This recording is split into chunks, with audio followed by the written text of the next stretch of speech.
Harry Potter. With all this in mind, Harry Potter and the Sorcerer's Stone for the Game Boy Color. Based upon the book, and not the movie, Harry Potter and the Sorcerer's Stone recounts the humble beginnings of one of the... you know what? Look.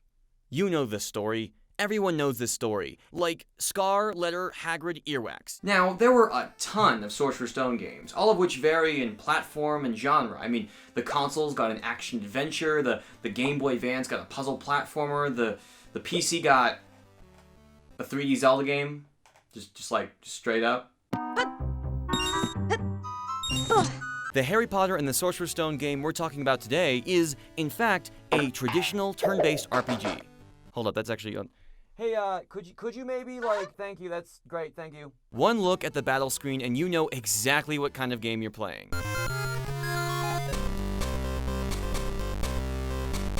You seeing this? I mean, it's not even trying to be subtle. And this really is the game. You equip gear, you fight monsters, you level up, and build an arsenal of spells. It's about as standard of an RPG as you can get. But maybe that was intentional, you know? Maybe the game's developer wanted to introduce a younger audience to this dense and complicated genre through a property they all knew and loved. You know, ease us into this. I mean, it makes sense. But there's a problem with this approach.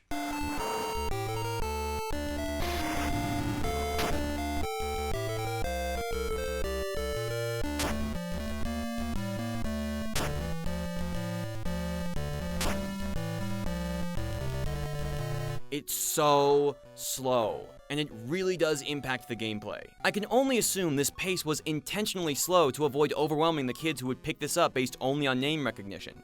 Like me. But, this is too much. It's borderline unbearable.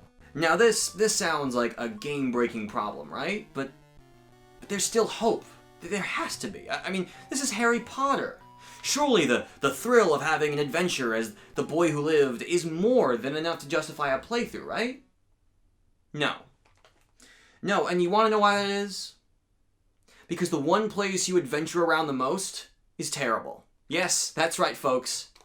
Somehow, this game made Hogwarts suck. I can't believe it. Someone actually made Hogwarts unappealing. One of the most beloved locations in contemporary fiction, and it's a dull and confusing mess of an overworld.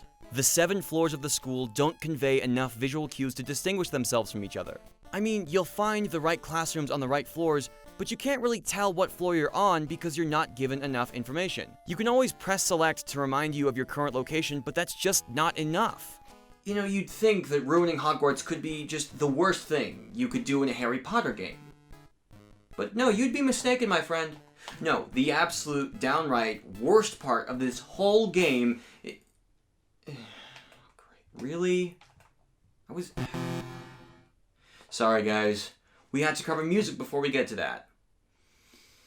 Okay, brace yourselves. It's about to get rough.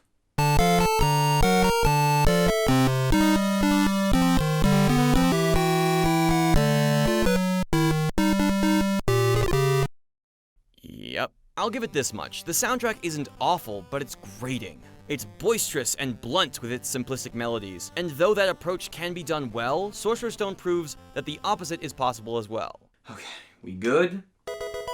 Okay, thank you. My apologies again, I'm still new to this. You know, that must have been a really irritating experience, huh? Just the pace and the flow of the experience that you were having just completely thrown off by some arbitrary list. Must have been really unpleasant. And now that I think about it, that's kind of the worst part of this whole game. Harry Potter and the Sorcerer's Stone is not about reliving the events of the first book, nor is it about providing a fulfilling RPG experience in the wizarding world. It's a game about filling out checklists. That's it. 2 minutes of story progression followed by an hour of wandering around Hogwarts, fighting monsters, and collecting... stuff. This is what makes Sorcerer's Stone such a boring experience. You never play the story. You're playing some generic RPG featuring this guy, and then you read some dialogue and suddenly you remember, Bless my soul. It's Harry Potter. The game has no idea how to harmonize gameplay and context. But there's a complication to all of what I'm saying.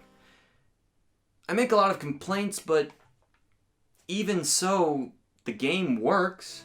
It all might be a bit familiar, but the RPG systems function well. And though the character animations are partially responsible for the gameplay's sluggish nature, they are beautifully detailed and complement the pop-up book color palette. And you know what? The minigames sprinkled throughout the narrative add some much-needed variation. The art assets, the locations, the set pieces, it all looks and feels like a Harry Potter adventure. You know, I think Sorcerer's Stone is more of a finished prototype than a finished product, you know? A lot of it is functional, but none of it is refined. It's slow, it's sluggish, and it has no idea how to tell a story through gameplay. It's not terrible, but it's not the game I fondly remember playing as a kid. In fact, I'm kind of surprised I had the patience to sit through this when I was 7.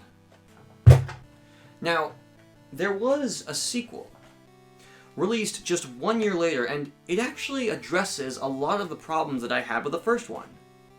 But you know what? Let's save this. Let's save this for another time.